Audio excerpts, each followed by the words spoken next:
hear This you. conference will now be recorded. Okay, so if everybody is ready, so I can start.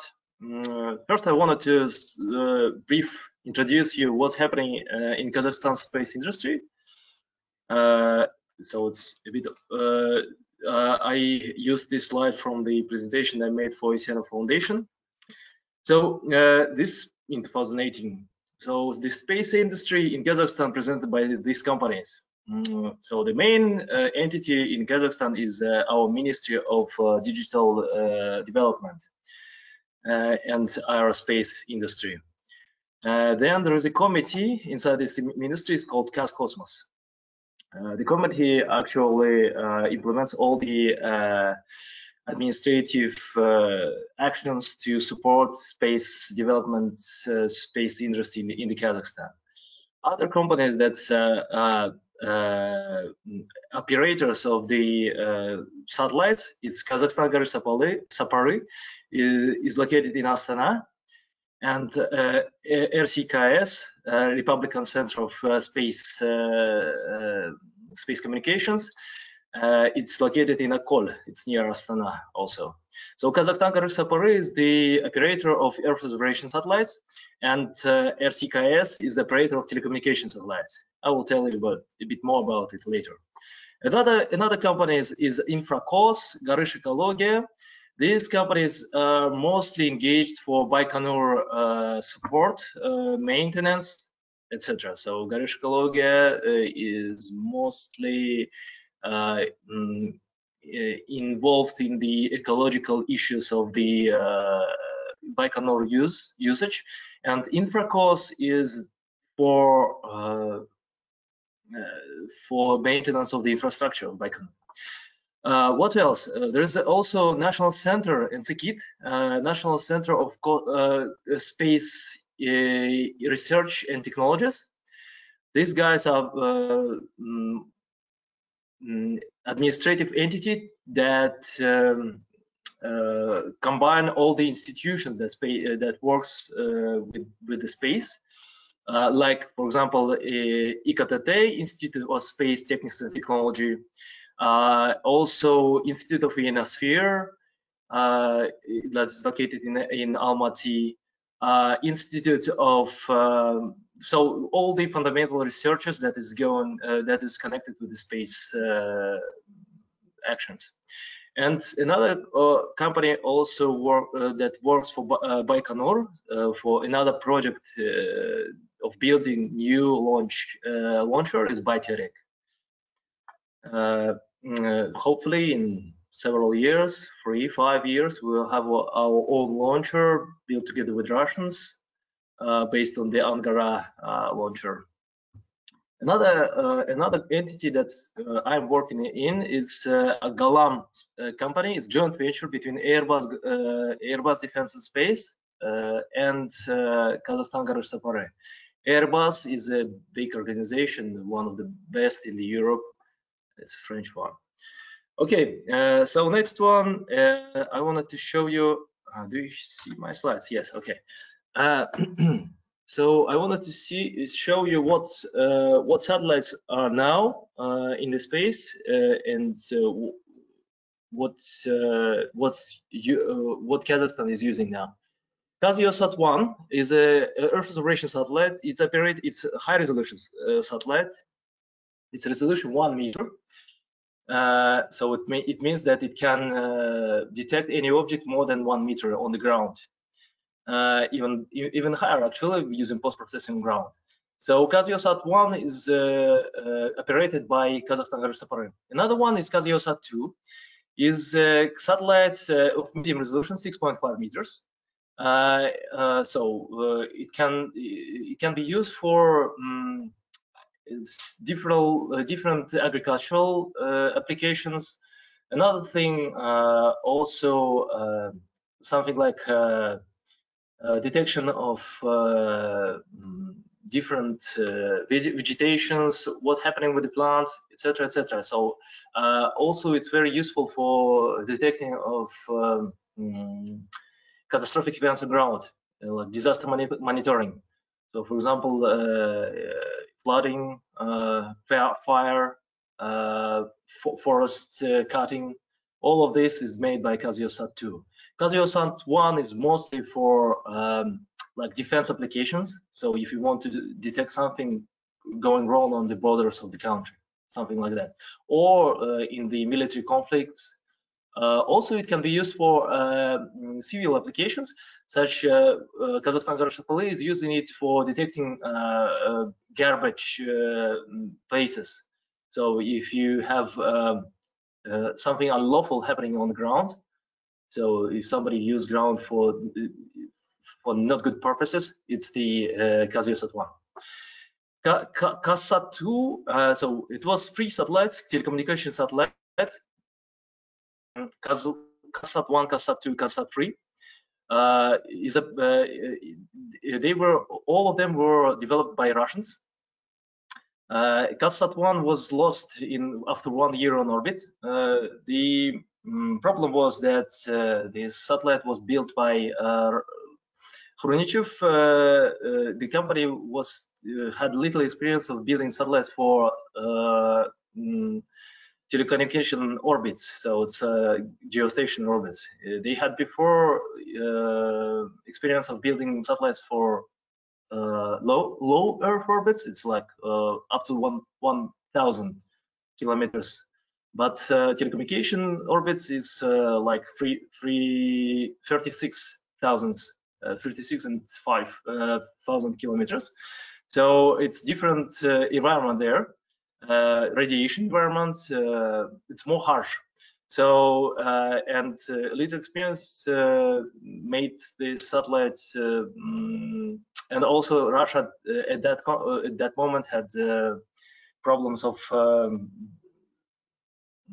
receiving space qualified companies from Europe, because at that moment it started all these conflicts between Russia and USA, trade conflicts, and that's why this satellite was not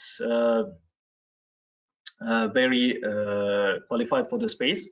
And that was the problem. That's why this satellite was lost. But KazSat-2 was also made by Khrushchev at that moment, and it still works. It's already 10 years in orbit and works fine. And KazSat-3, so sometimes it's happening with the in satellite industry. You know that, for example, Elon Musk, when it sends satellites in orbit, it has like 10% of satellites loss. So it expects like 10% of the batch of the satellites. For example, if he sends 60 satellites, he expects that 10 of them will not work. That's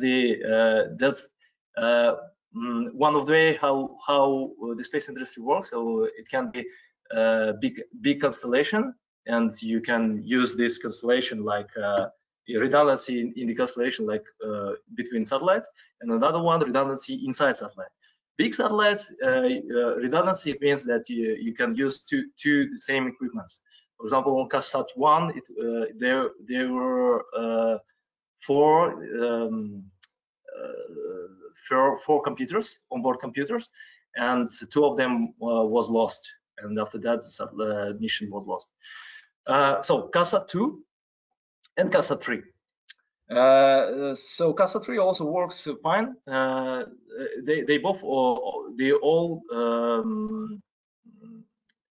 They are all space telecommunication satellites, and both operated by Republican Center of Space Technologies, space telecommunications. Another satellite that is built by Kazakhstani entities is they are mostly technological scientific satellites, except Kazakhstan, because Kazakhstan also contain commercial payload on it, so commercial optical camera, and this satellite is actually operated by Ghalam company. Ghalam company is the entity that operates assembly big facility. I will show you a bit later. Big facility in Astana that can be used, actually this main functionality, to build, test, and assembly all the space technologies, space satellites that can be made in Kazakhstan. So there are two entities that has this competence in the Kazakhstan, is Ghalam company and also Institute of Space Technology, but they are mostly engaged in the development of like small subsystems and possibly nano satellites. They're not having testing facilities except except barocamera and electromagnetic compatibility camera. Okay, Kazakhstan satellite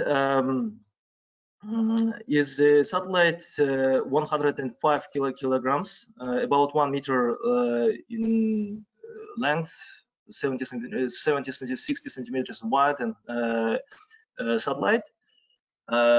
So height is about 1 meter, and width and width and length is about 60 centimeters. Okay, this satellite's main functionality is actual test technologies that is made by Kazakhstani engineers. I will tell you about this more later on later stages. Okay, Kazakhstan scientific satellite. It's 3U satellite made by Institute of Space Technology. Alpha Rabi 2 satellite is a 3U satellite, also 3U. If somebody is not more about what's happening in CubeSat industry, so CubeSat is made by like blocks of 1 unit. 1 unit is the cube of size of 10 centimeters by 10 centimeters and 10 centimeters. And Alpha Rabi 2 is like 30 centimeters, 10 by 10. The same for Kazakhstan. Alpha Rabi 2 was lost. Actually, sorry, there's a mistake here. Alpha Rabi, this is 3U satellites. Alpha Rabi 1. It was lost in 2017, if I remember correctly, right after the launch. So, and the problem was that at that time, it was made by Kazakhstan National University, KazNU. And the problem was that KazNU had no experience of building the CubeSats at that moment. And they tried to integrate several subsystems procured from different CubeSat companies. There are several problems in this because CubeSat industry is still growing, and to find out good components on the market is a big challenge. And first, you need to find out companies that is had good history on the market. There are a few of them actually. It's not a lot of them. It's GomSpace, ClydeSpace. Not a lot of company that works on CubeSat shop market, CubeSat shop website. They are good. And first, and even this company makes not sometimes not very good components, very good subsystems. You need to check it. You need to have experience how to check it, to test it, and that it will work in the space, because it's harsh environment to work in that space. For the companies to work in the space.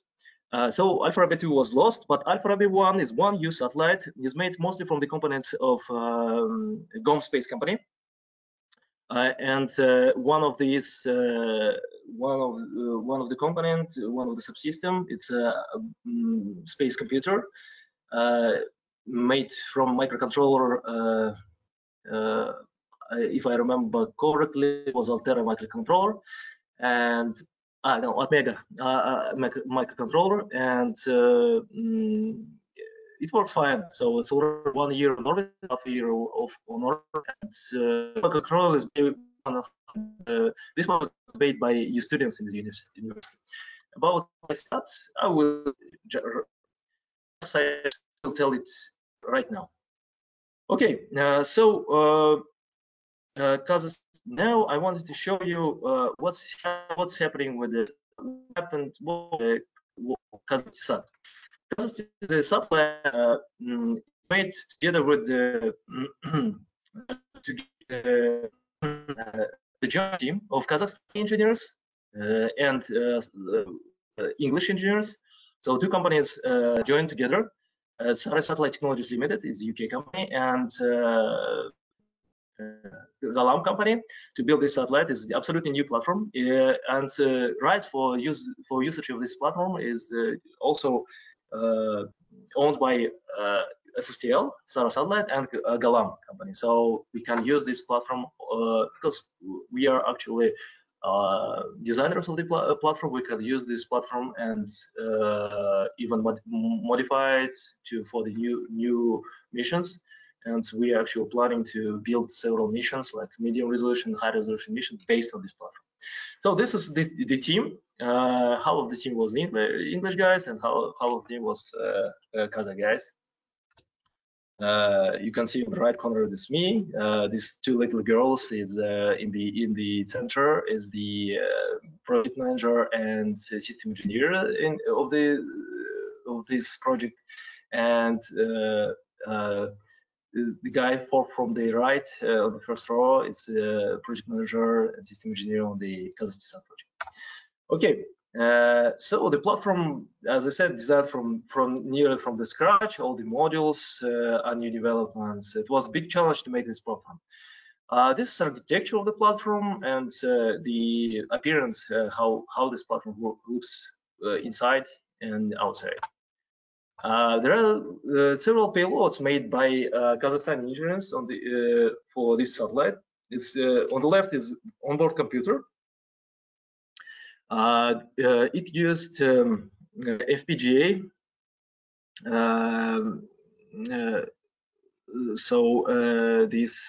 The chip integrated chip that is used actually mostly FPGA of IRM9 technology.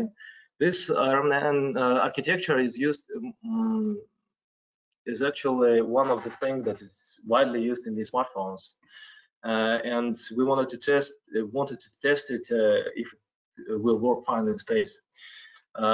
So this onboard computer has many functionalities. So it's not only controlling the payload. The payload is optical payload. Here you can see it on the right top corner. It's a beyond diffraction limit camera. This is very interesting instrument that you can try to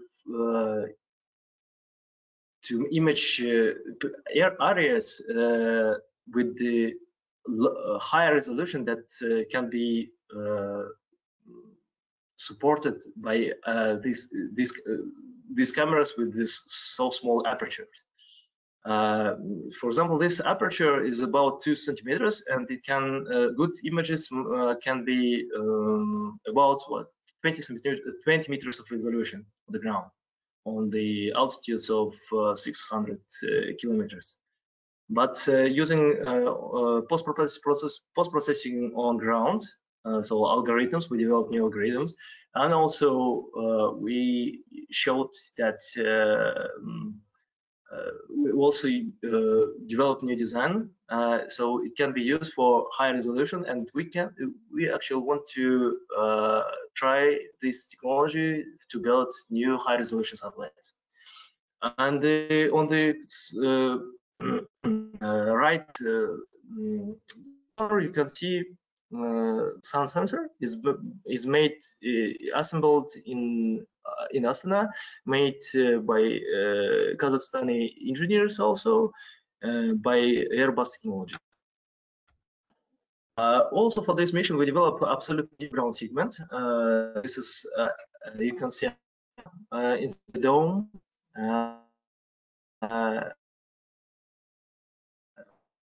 The dome is located on our National Space Center. So the dome was built by our engineers. The radiation radio contrast was made by our engineers, and we also we made a contract with the KSAT company that has several polar stations on the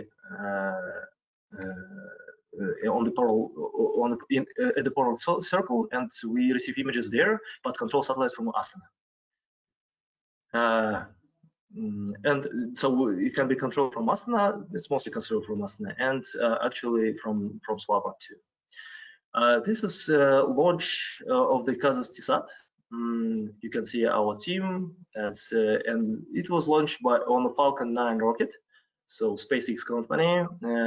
You can see it's on the top right corner. It's in the assembly facility of SpaceX in the Vandenberg Space Center.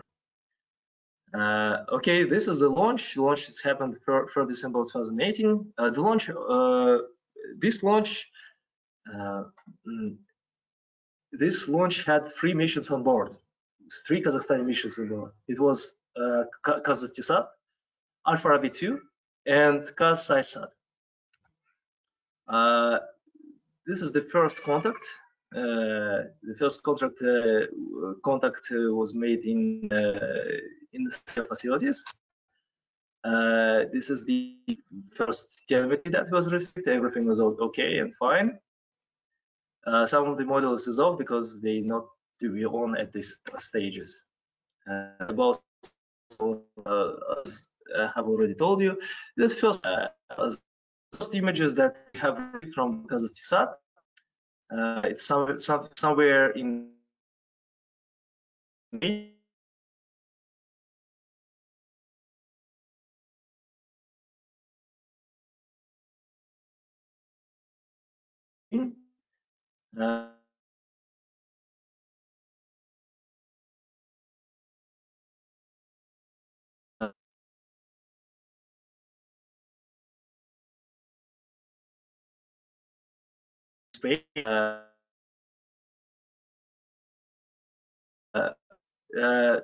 And you can see is the space the launch cluster. So 65 satellites was launched on these 4 microsatellites, and in final cluster, even hadn't detected their satellites in their satellite in the cluster yet. Okay, we detected our satellite like in one day. So actually, we made the contact the first one in the cluster. So it was big success, and it was made because of our hard work at the testing stage,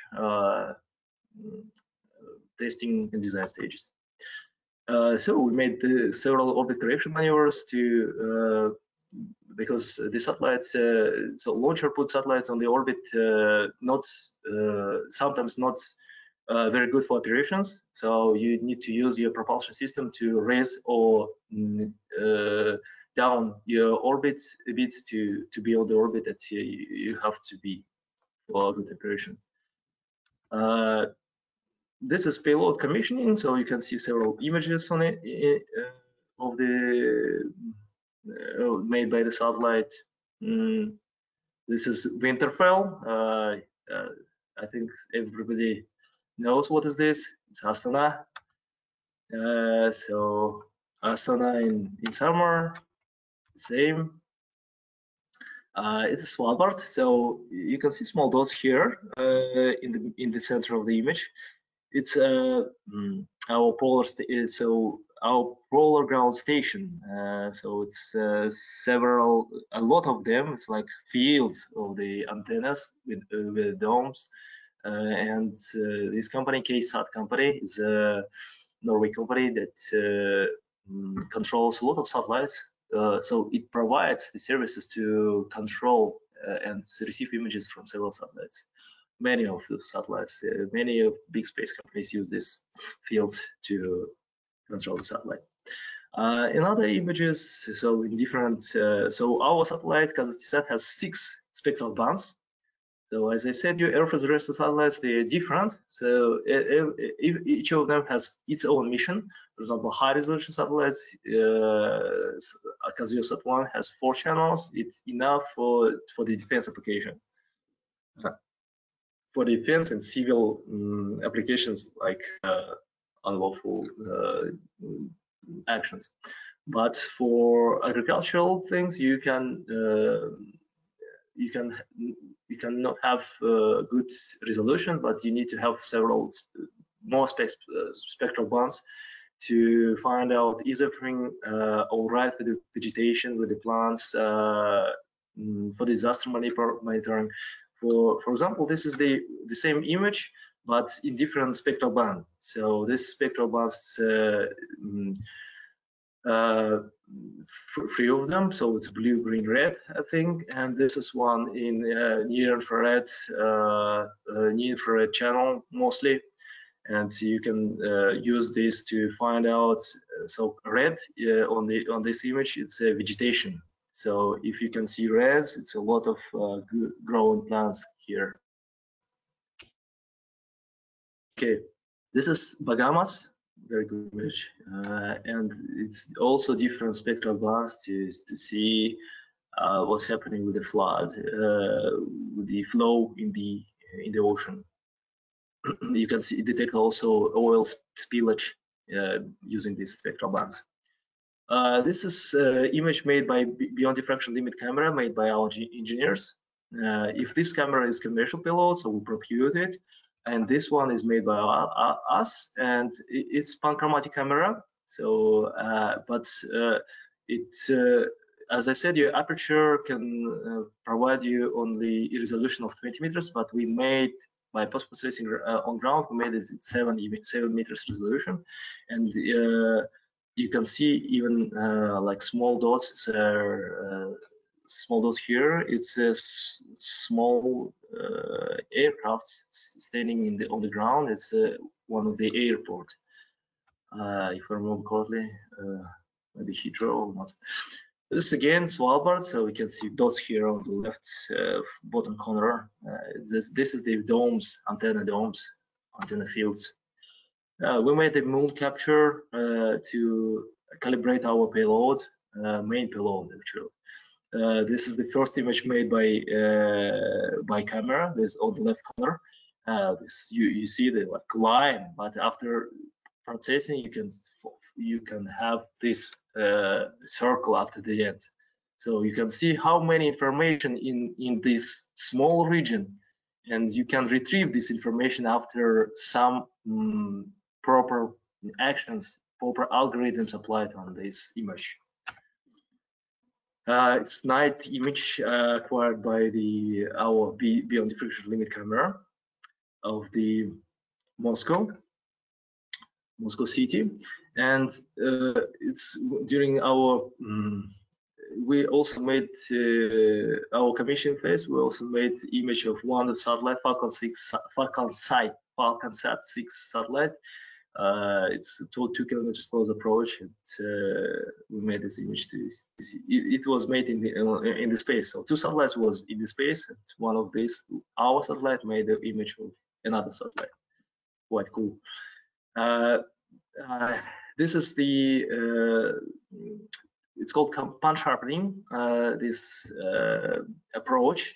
So we can use our Slim 6 camera. It's commercial payload. Has a resolution of 18 meters, but we have another camera with 7 meters resolution, so our beyond limit camera. And actually, we can use these 2 images to enhance the resolution of commercial payload image, because commercial payload has several spectral bands. But beyond diffraction limit has only panchromatic image, so only gray scale images. But it has good resolution. When these 2 images combined, you can have high resolution but colored image. That's the way how many of Earth observation satellites works in the industry. So this is mostly how many captures was made. So captures is imaging, and future potential is to build, as I said, new medium resolution spacecraft, new high resolution spacecraft. So thank you very much for your attention, and I wanted to just show you brief slides for Kazakhstan satellite. Is one of the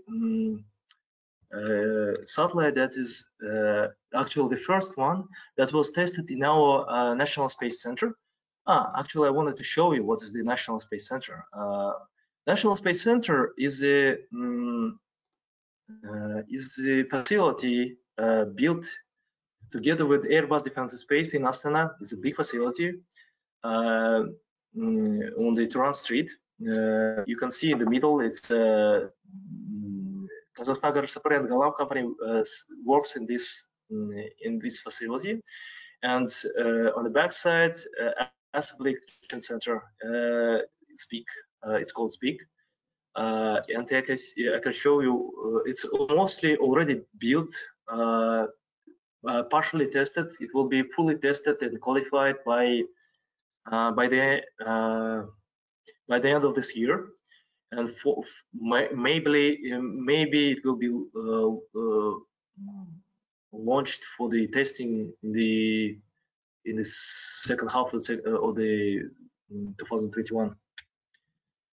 You see how many testing facilities it has. So this thermal vacuum testing chamber is an 8-meter diameter. It's a very big one for big satellites. Electromagnetic compatibility camera to test if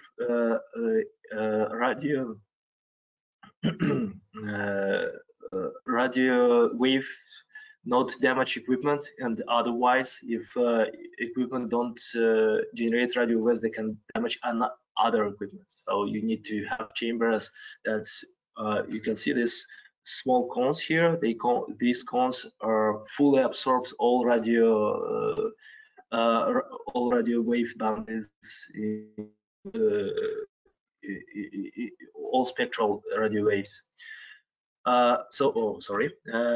Also, you can see on the top right corner, it's antenna testing polygon for telecommunication satellites, acoustic vibration chamber chamber for testing the mostly big satellites, because as you see, the harsh environment for the satellite is the one when the launcher is so the launch is happening, so on the launcher itself, because on the launcher you have the big vibrations. They are very harsh amount of vibrations, and it's the space when the thermal condition of the satellites is changing very fast. So for example, for low Earth orbits, in 1 hour, 1.5 hours, you have in the temperature from difference from -80 to +80. So it's very harsh environment for the electronics to work. So, for example, acoustic vibration chamber is the one when the launcher to test if the satellite will survive when the launch is happening, when it has very big pressure, like acoustic vibrations made by air pressure when when the launcher is going up. Also, vibration benches for big satellites, most small microsatellites. It's already qualified and tested. Together with the acoustic vibration chamber and small thermal vacuum chamber. We have microsatellite integration functional testing site.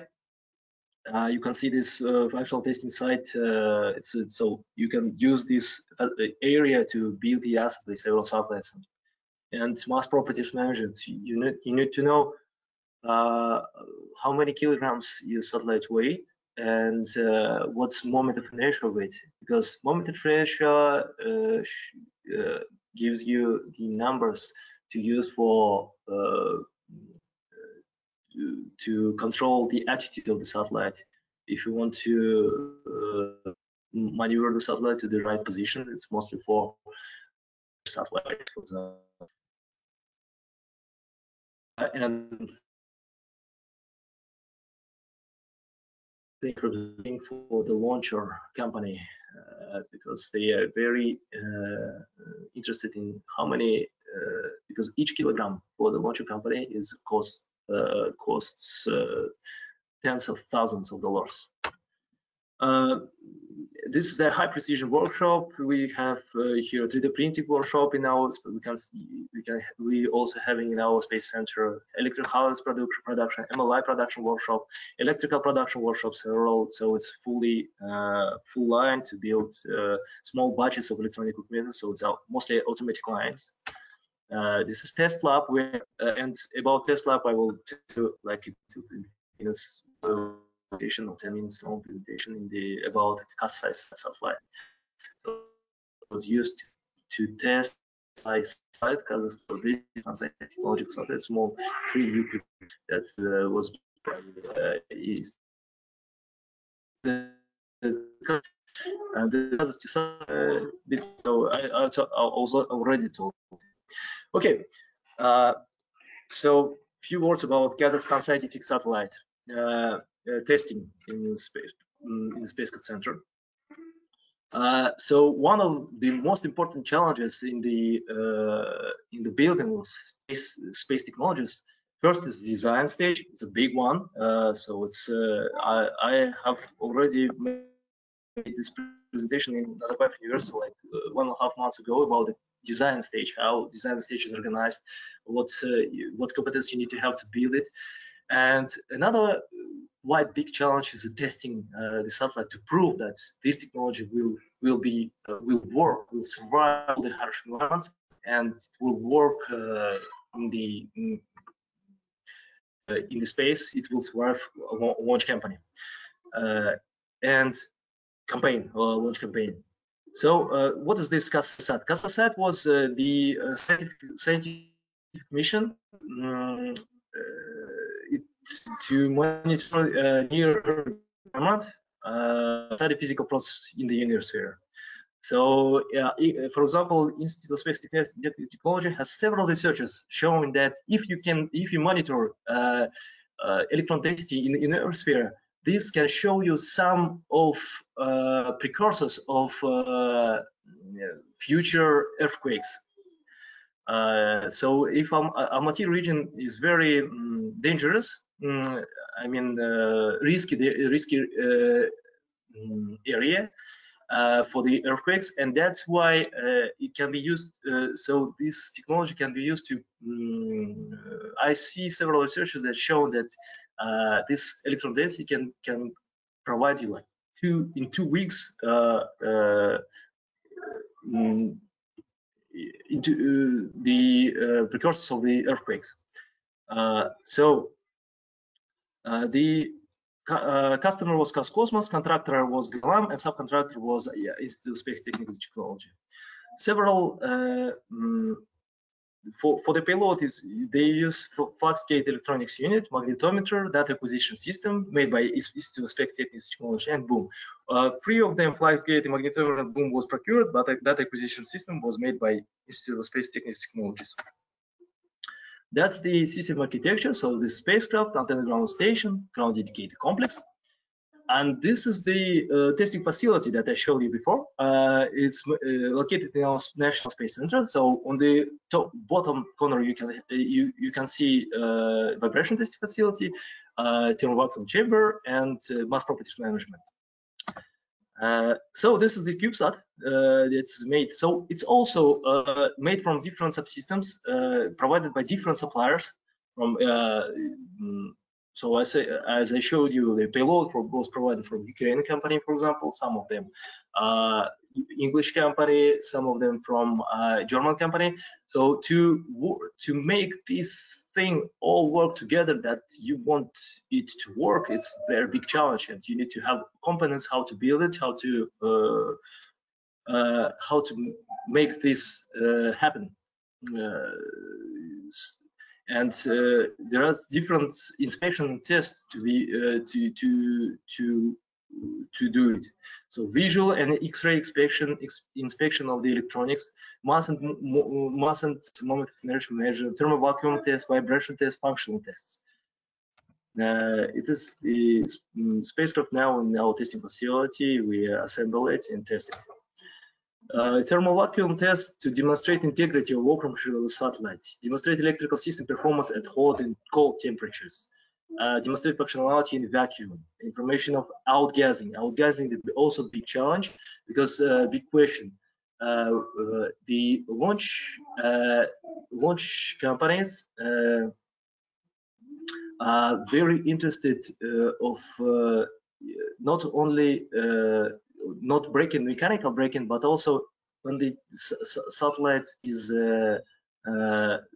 launching, the difference in the temperatures, not only launch company but satellite companies, the difference in the temperatures can affect on the materials that you are using on the spacecraft. So if outgassing, it means that in the vacuum environment, some of the materials started to evaporate, and this evaporation can damage, for example, optical payloads, damage several equipments on board or in the on launcher itself. This is testing setup, how we made this testing. So it's electronic wall, power load, and this is thermal vacuum test. So we made this bench to test the satellite. So to our testing, our thermal heating plate was bottom side, and it was challenged to uniformly heat the spacecraft. And we made it by putting a multi-layer insulation on it, and to check it first in the cold environment, so on -20 degrees, and in the hot environment. So this is the thermal vacuum testing profile. So you can see, you can start. So you start from normal degrees, normal testing temperatures, so 22 degrees, then bake out up to 60 degrees, then cold it out by to 20 degrees, wait a bit, check that all electronics works in the steady state states, and also in the changing states. So these all things need to be checked to show that the spacecraft will survive in the harsh space environment when the temperatures changes from -70 to +80 in one orbit. And this is the minimal ops operating limit, and you need to show that every of the model works in these limits fine. In other case, you need to discard this module from the spacecraft, because and change it for the one that works. This is the TVAC testing, thermal vacuum testing results. Everything is fine. You can see that every model is tested in the all possible temperature range that it has on board. Before, actually, you can see, so we tested it from +60 to -20, and why we made it, because I said the temperature changes from -80 +80, but this at design stage we calculated that the temperatures on board so for different models is depends where the model is located on board. It depends on this operational usage, and that's why the operating the temperatures we need to test in, it's different for different models. So lessons learned. So CubeSat equipment is still very raw. So as I said, even proven suppliers are not stable in the new fields. So some of the good suppliers like Flight Space is good in power system, but that EOCS system still need to be more developed. Supplier has no proven experience of making CubeSat components, and component behavior is unpredictable. So sometimes, so we saw, for example, for our radio communication subsystem, we had a big problems because electronics was very not very good, and we had to rework it to make this work. So we even we found out that grounding on this board was not good.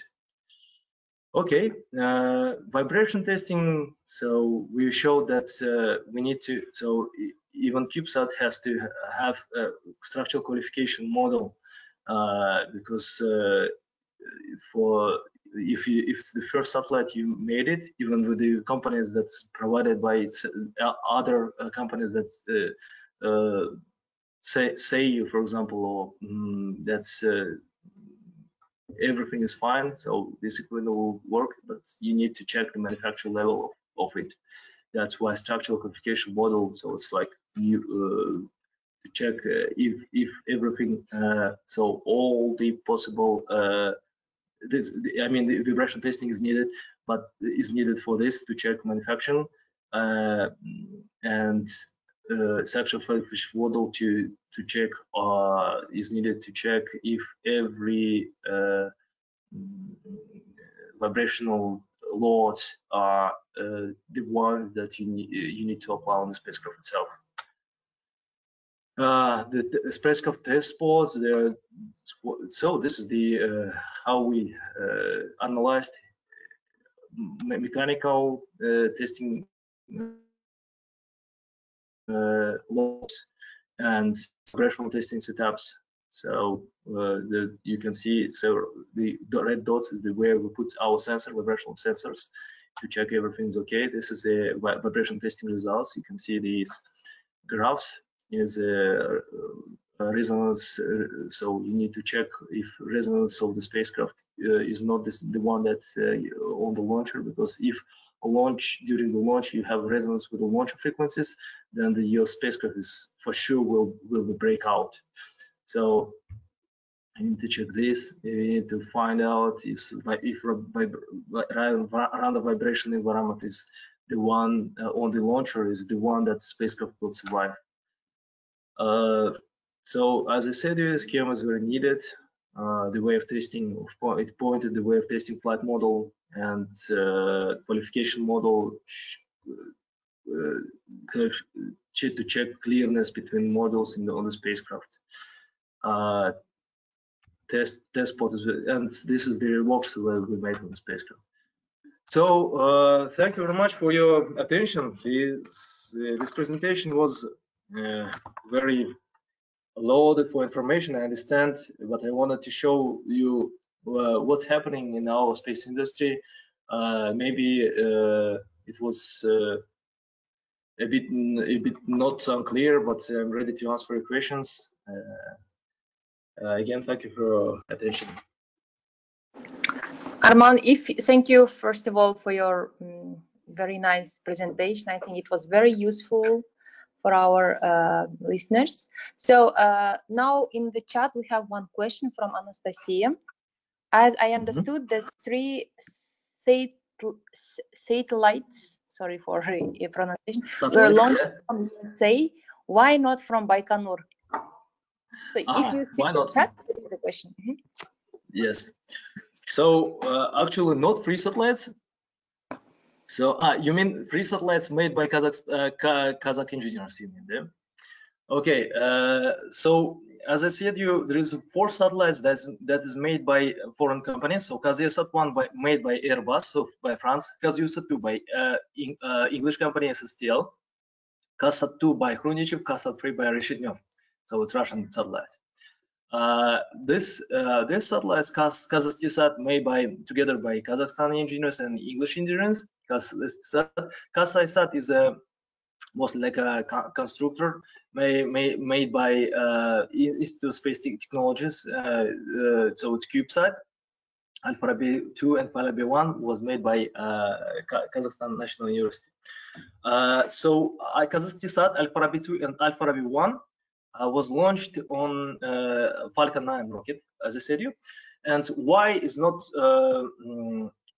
sorry, KazSat Alpha-B 2 and KazSat was launched on the Falcon 9 rocket, and Alpha-B 1 was launched on the Dnepr rocket, if I remember correctly. So why it was launched on the Falcon 9? Because So what's the approach when you launch a satellite? The approach, you want this mission to be as in any business, as lower in price as possible. But so you want to have good quality and lower price. So the launch campaign itself is one of the stages of the satellite development, building development. So there are several partners working on the market. So, for example, Baikonur is operated by a Russian company. So Roscosmos is a corporation, and Roscosmos puts the price on the launch itself. So, and also a Baikonur, there is a launch price, one of the thing, another launch schedule, another thing. So three main points: price, schedule, and the place where they put satellite and the launcher itself. On the Baikonur, actually, the most important thing is the launcher itself, because on Baikonur you have only for the moment you have only two launchers. So it's Proton launcher and Soyuz launcher. Both of them works for geostationary orbits, mostly for geostationary orbits. So it's like so as I said, the geostationary orbits is orbits of 36 and 6 thousandths kilometers altitude, and another but we want to send our spacecraft on the low Earth orbit.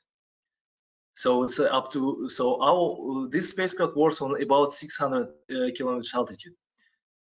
So you cannot use these launchers like Proton and Soyuz for these low Earth orbits, because it's the story when you use something like big, I don't know what's the difference, like you use big tractor to move the book, for example. It's something like that. So the analogy is like that.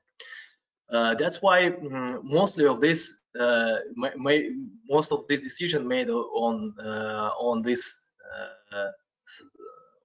fact. Okay, thank you. What's the next question?